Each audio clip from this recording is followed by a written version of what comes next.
tu n'as pas besoin de faire 3 mètres pour être un basketteur. Tu n'as pas besoin d'avoir été le meilleur depuis que tu es benjamin.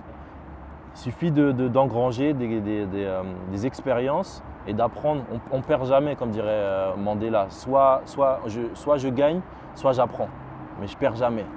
Et c'est ça que j'essaie de transmettre.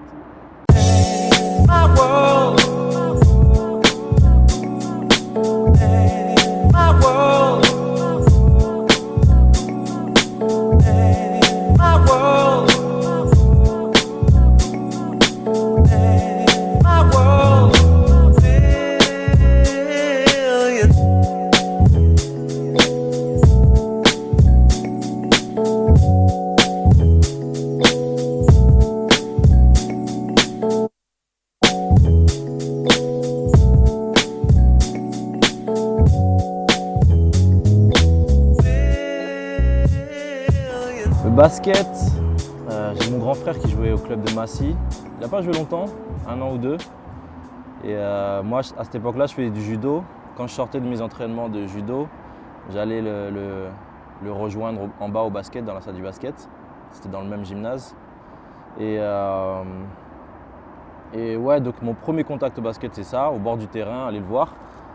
J'avais envie qu'il soit meilleur que les autres et j'ai envie de le corriger déjà. Enfin, il faut le corriger. Ouais, l'aider à être plus fort. Mais bon, j'étais petit, c'était pas ma place du tout de le corriger. Et ouais, avec un pote à l'époque, on commençait à jouer en street, en basket de rue. Donc ouais, à l'âge de 7-8 ans, j'ai commencé à jouer au basket de rue. En 2 ans, ouais, de 8 à 10 ans, je suis vraiment tombé amoureux du basket. Et judo, j'étais bon. Et quand j'ai lâché, le club, il ne s'attendait pas du tout à ce que j'arrête parce que j'étais le meilleur de ma catégorie. Donc ouais, j'ai lâché 5 ans de judo pour rejoindre le basket. Et j'étais un joueur moyen, mais je savais déjà dribbler, shooter, puisque je jouais dans la rue. Mais ouais, j'étais un joueur moyen, mais quand j'étais petit, j'aurais vraiment voulu avoir plus ma chance. Et je crois que cette petite frustration, c'est ce qui m'a poussé à plus tard devenir entraîneur. Aujourd'hui, j'essaie de faire en sorte que les jeunes ne fassent pas les mêmes erreurs que moi ou qu'ils apprennent les choses avant moi, parce que j'ai appris les choses sur le tas. Et donc voilà, mon arrivée au basket, c'était comme ça. Working together, we can make a change. Working together, we can help Quick them. question. Okay, Can you tell me what you think about Funch? Seriously? Yeah. Well, I met Funch. Carlos to be short. My name's Jason. How you doing? I met Funch 2 months ago. I started working here. Great guy, very down to earth. He's very sound. Very what's the word I'm looking for? I'm going to turn around, just like my top. No, man. No, he's very down to earth. Very giving. You know. I get that. You know, and yeah, man. He's a sound guy. Very, you know, what you see is what you get. He's not fake. He's not a fake guy. Yeah. So, and that helps a lot, especially in the environment that we're in. You need real people. So, I'm happy. Yeah. Thank you, Jason. I'm going to pay you later. Okay, no worries, bro. Thank you very much. Thank you. No, I'm joking. With the French language and I don't know, just the character, the charisma, I kind of feel like, I don't know, like I just get it. It's funny because all the English people keep saying that, but I'm always trying to hide my accent. I hate it. I wish I could speak fluent, like nobody knows that I'm coming from France. I just hate my accent, but Bro, they always it's say, part of it. when they don't remember your name at the desk, they're like, the French guy. guy, yeah. I swear, bro, they always say it. Sometimes that's what I tell them on the phone. I'm like, just tell them the French guy, they will know. Yeah, that's what they do. They go, hi, I'm here for the French guy. And we're like, oh, you're French. This is the, French. It's all good. Oh man, he's mean. He bullies me. He takes my work lunch. All the time. He turns me upside down and shakes me and takes all my lunch money. No, he's a good guy. I mean, I first met him in July. I've only been. Is it June or July? Yeah, June? during the crazy month was June. Okay, yes, it's July we June. hit the target and stuff. Okay, yes, it was end of June. Yeah, I first met Funch at end of June.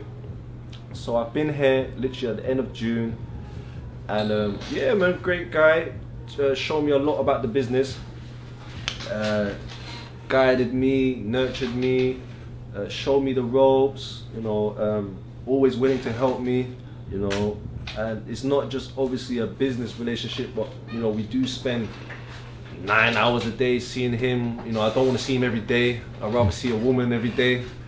But no, he's a cool brother, you know. Also found out that, you know, he hasn't been in London for a long time, but he knows London very well. But yeah, what is he? He's an ex-basketball player. He was throwing three-pointers, shooters like. He taught me how to shoot. Oh, is it? Yeah. Okay. So when I first met him, I'm like, so you like the new Reggie Miller? He's like, yeah. I was like, okay, cool. I'm not a basketball player. I'm sorry, so I'm very rubbish. So if he was to play me 1-on-1, 21, yeah, he'll beat me. But yeah, man, Funch is a good guy, man. What else to say about him, man? Other than I wish him all the best in life. You know, wish him, his family well, health and safety first. I wish his parents over in Guadeloupe, you know, all the best. You know what I mean? I know they're in the hurricanes and stuff like that. You know, so just, you know, Thanks. wish all him and his family the best, really. You know what I mean? And hopefully, you know, we stay working together. And maybe one day I grow some dreadlocks like him. I'm here to stay.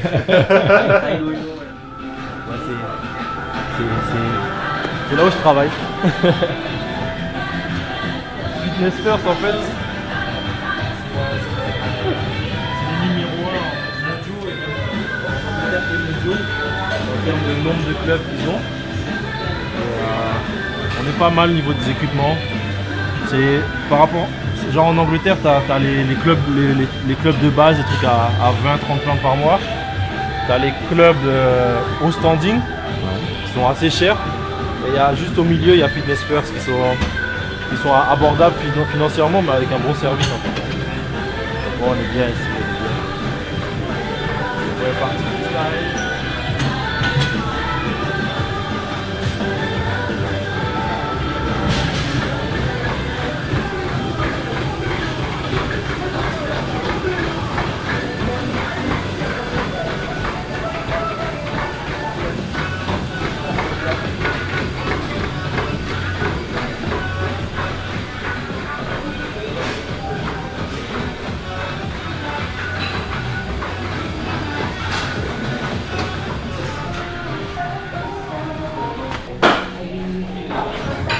I'm not training. That's the Training, video.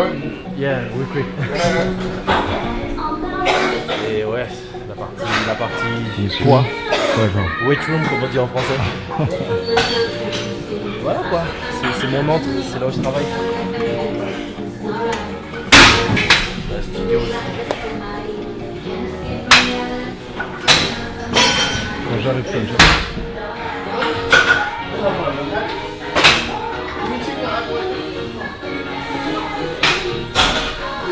Il y a quoi de l'autre côté là? Ah, c'est la partie studio, ouais.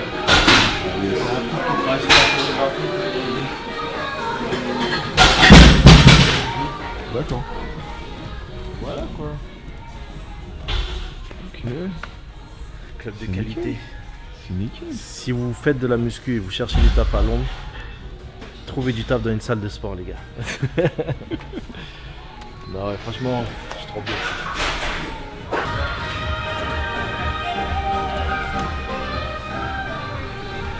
C'est vide.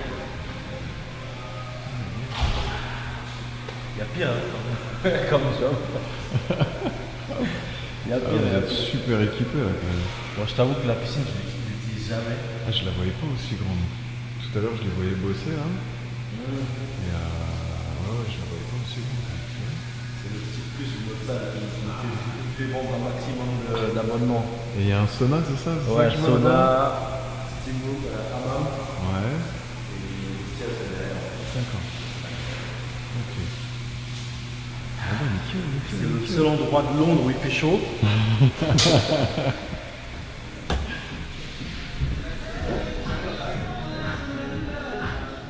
Voilà quoi.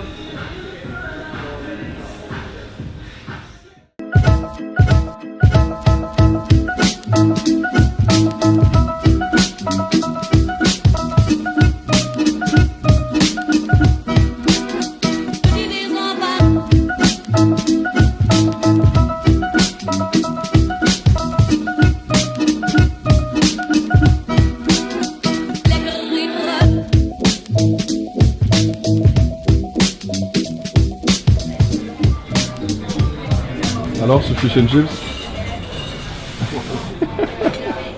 Parfait. Parfait. C'est super bon. Et ici on met du vinaigre sur les chips. Sur les frites, pardon. Du vinaigre. Je me suis adapté. Hein. Je mets du vinaigre comme tout le monde. Bon, j'ai testé, c'est super bon. Ah ouais. Tu confirmes? Ouais, je confirme, grave. La vie à Londres, c'est différent, bien sûr. Hein. Les Anglais, ils font tout à l'inverse du reste du monde. Ils roulent à droite et ils pensent à gauche. Mais non, jusqu'à maintenant, c'est une très bonne expérience de confronter une autre culture. Moi, perso, je me sens comme un citoyen du monde. Donc, j'ai pas d'attache avec un territoire particulièrement. Juste des souvenirs, mais j'ai pas d'attache. Je pense que je me sentirais chez moi un peu partout. Même si je vais en Australie, en Afrique. J'ai eu l'occasion d'aller en Afrique. Je suis originaire des Antilles. J'ai grandi en banlieue. Je suis allé à New York l'année dernière. Ouais, je me sens chez moi un peu partout. Je pense qu'il y a un truc à apprendre un peu partout. Et il y a une chanson de Nutty qui parle un peu de ça, qui m'aide beaucoup à voyager. Partout où j'irai, je crois que ça s'appelle. Ouais, pour moi, le voyage, c'est acquis dans mon esprit. Comme on dit, le voyage forme la jeunesse. Et pour moi, la vraie richesse sur cette planète, c'est de voyager, de rencontrer d'autres cultures, voir d'autres paysages. Et donc, j'ai pas besoin de voyager plus pour savoir que ça va m'apporter. Donc, avant de venir ici, je savais que ce serait une richesse de voir autre chose. Donc, ouais, je suis parti de Paris assez facilement, presque sur un coup de tête. L'occasion de faire une coloc, une belle rencontre et ça s'est fait facilement. En fait, j'ai trouvé ce que j'attendais depuis toujours en France. D'un point de vue professionnel, j'ai toujours essayé de prouver aux gens que si tu as une tête, tu sais la faire fonctionner, tu as 2 bras et 2 jambes. Et même si tu n'as pas tes 2 bras et tes 2 jambes d'ailleurs, tu peux pratiquement tout faire. Bien sûr, être formé dans quelque chose, avoir une spécialité, c'est un plus, mais en vrai, tu peux pratiquement tout faire. Et en France, on a cette facilité à nous donner des limites, à nous cantonner à un certain niveau social et à un certain corps de métier qui ne m'allait pas en fait. Je n'étais pas d'accord avec ce système-là. Je déteste rentrer dans un moule. Je m'appelle Funch, donc il était fait pour être différent. J'aime pas rentrer dans un moule. Et ouais, en venant ici, j'avais en tête de lier plaisir et comment on dit, plaisir et business. Plaisir et l'utile à l'agréable. L'utile à l'agréable. Tu penses toujours anglais, Pleasure with business. Et donc c'est pour ça que j'ai commencé à postuler dans les salles de sport, parce que je suis tout le temps dans une salle de sport, moi j'ai besoin de sport. Hein. Et dans un corps de métier qui alliait le commerce, la vente, vu que j'avais cette habitude de faire de la vente. Et donc ouais, j'ai postulé dans les salles de sport comme commercial. Et j'ai postulé que là-dedans, sincèrement que là-dedans. J'ai rapidement eu mes premiers entretiens. Un premier entretien qui n'a rien donné, j'ai continué de chercher. Et ça s'est fait très vite. Déposer les CV, coup de fil 2 jours après, entretien le lendemain et embauche le jour même de l'entretien. Donc si on se donne, ouais, c'est vraiment ce genre de pays où quand tu te donnes, tu as les portes qui s'ouvrent. C'est pas facile parce qu'il faut se lever, il faut écrire ses CV, il faut prendre son courage à 2 mains pour aller parler dans une autre langue et se vendre soi-même. Mais ouais, pour ceux qui sont intéressés par l'Angleterre, il y a plein, comme je disais, il y a plein de Français qui parlent anglais comme ils disent, une vache espagnole, c'est ça. Et qui s'en sortent très bien. Ils s'en fichent de votre accent. Au contraire, ils aiment l'accent français ici. Et tant que tu sais te faire comprendre et que tu as ta logique et que tu es un travailleur, tu trouves du travail. Et ouais, j'ai été agréablement surpris de rencontrer un général manager qui m'a embauché sur mon potentiel, sur mes qualités de personne, plus que sur mes expériences passées, diplômes, etc. Et qui m'a dit, bon, je vais prendre tes qualités, celles que je ne peux pas t'apprendre, et moi je vais t'apprendre les outils du métier, et tu seras bon, quoi. Et c'est ce qui s'est passé. Ils m'ont formé et il s'avère que je suis bon. Des fois je me demande si c'est moi qui ai créé cette opportunité ou si c'est Dieu qui a mis les choses sur mon chemin, parce que le cadre il est idéal. Dans mon métier, je peux faire 5 jours par semaine et avoir 5 journées types différentes, journées de travail différentes. Je peux faire une journée où je suis que au téléphone, une journée où j'envoie que des emails, une journée où je fais que la présentation de la salle en face à face avec les personnes qui entrent, qui ont des questions à poser sur les abonnements. Je peux faire une journée où carrément on se forme on se prépare sur comment on va travailler sur notre communication. Je peux faire une journée à l'extérieur du boulot, essayer de rameuter les gens à la salle.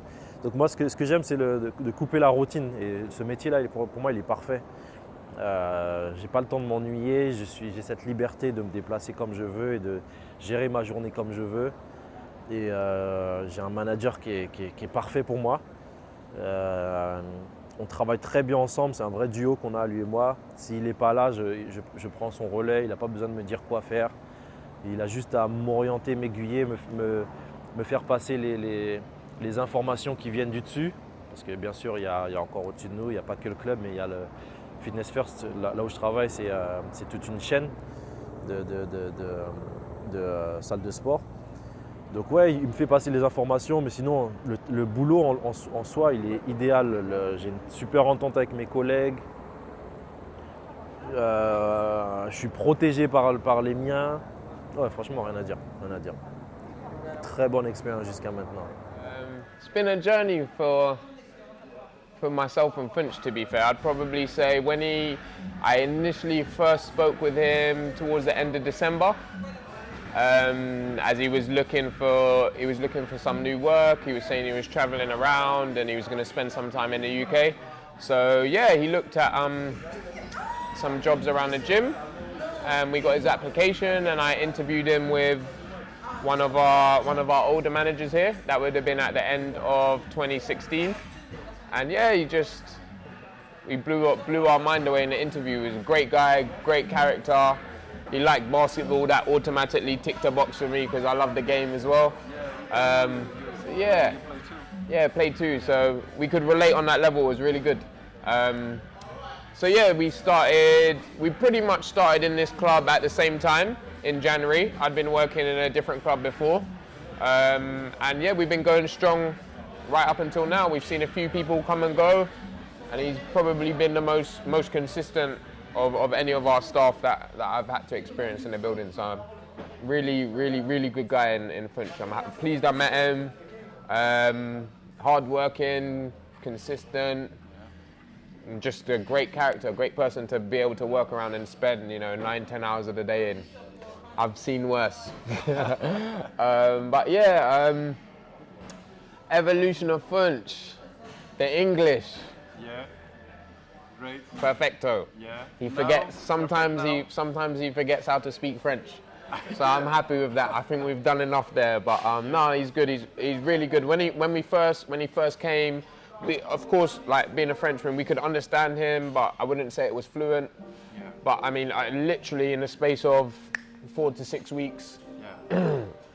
a few alcohol sessions in there, and his English is just like better than some Englishmen. So yeah, I think definitely language has been a very big bonus. More recently, I'd say he's been back on his training, which is good. I think the first couple of months he was just trying to settle down and new surroundings and stuff, but he trains a lot more consistently 4 or 5 times a week without fail.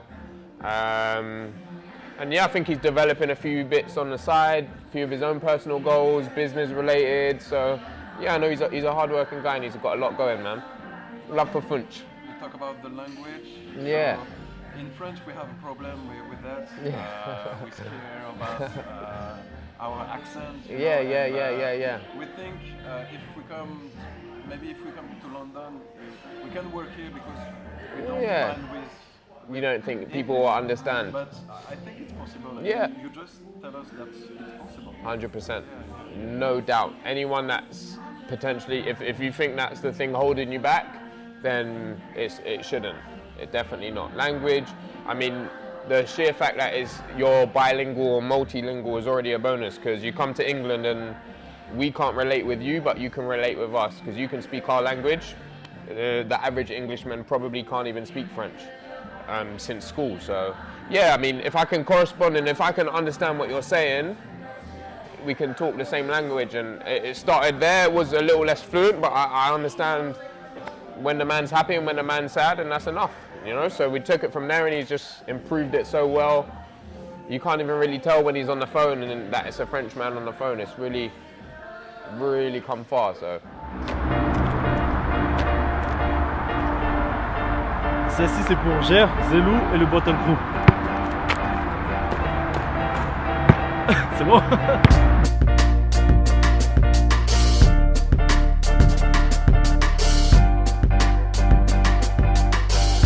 Massy All Star, c'est une idée qui m'est venue suite à mon expérience en Guadeloupe, quand j'ai joué avec le club de l'Étoile de l'Ouest de Pointe-Noire.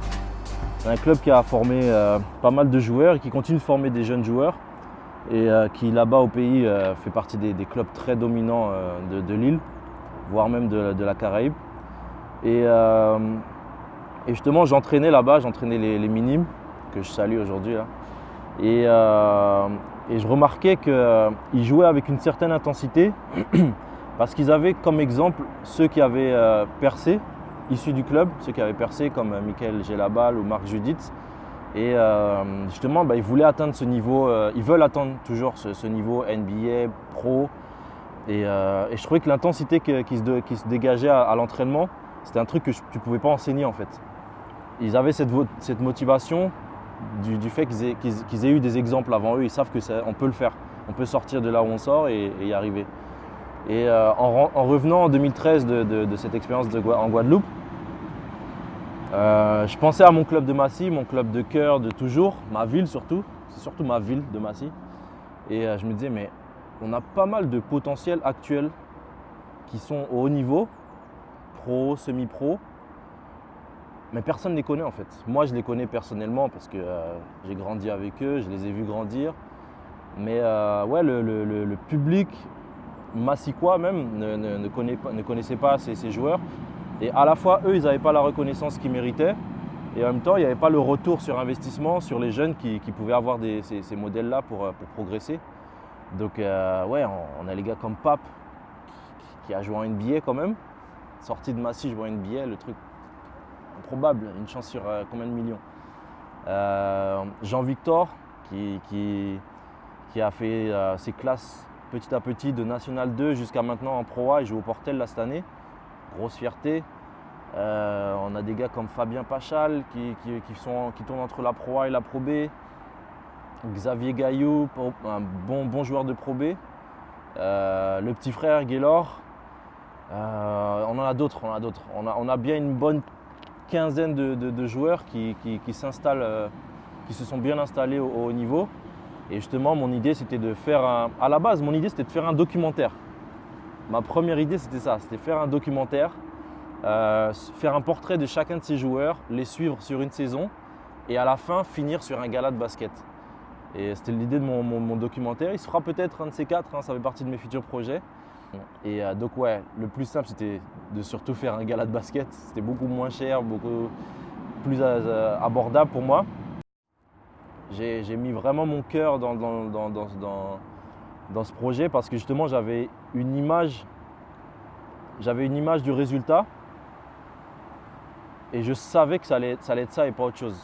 Avant c'est la première fois que j'organise quoi que ce soit, un événement, et avant même de me lancer, j'avais dit qu'il y aurait du monde Alors que pour ramener du monde au basket à Massy, avant que l'équipe senior soit au niveau où elle est aujourd'hui, tu avais vraiment 10 personnes dans le public maximum. Donc j'avais dit, il y aurait du monde, il y aura des gros joueurs sur le terrain et il y aura du show.